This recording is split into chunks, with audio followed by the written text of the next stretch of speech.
Hello everyone, welcome to another video.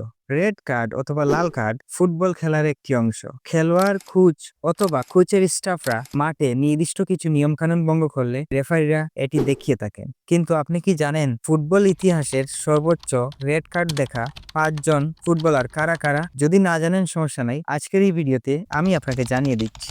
Number 5, Edgar Davids. Netherlands বা হল্যান্ডের এই footballer তার পুরো ক্যারিয়ারে সর্বমোট 25টি রেড কার্ড দেখেছেন। নাম্বার 4, ফেলিপে মেলো। ফুটবলের উর্বর ভূমিখ্যাত ব্রাজিলের এই ফুটবলার তার ক্যারিয়ারে সর্বমোট 26টি রেড কার্ড দেখেছিলেন। Number 3, Pablo Alfaro.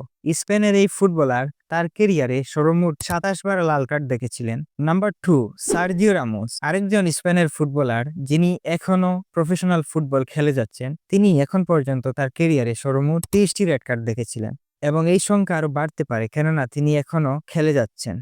সবশেষে তালিকার 1 নম্বরে আছেন কলম্বিয়ার ফুটবলার হেরার্দো বেদোজা। তিনি সর্বমোট 46টি রেড কার্ড দেখেছিলেন, যা রেকর্ড সংখ্যক, এবং দ্বিতীয় স্থানে থাকা সার্জিও রামোসের থেকে তার রেড কার্ডের সংখ্যা 16টিরও বেশি। সো আজকের ভিডিও এই পর্যন্তই। এরকম আরো অনেক অনেক ইনফরমেটিভ ভিডিও পেতে আমার চ্যানেলটি সাবস্ক্রাইব করুন এবং পেজটিতে ফলো দিয়ে রাখুন।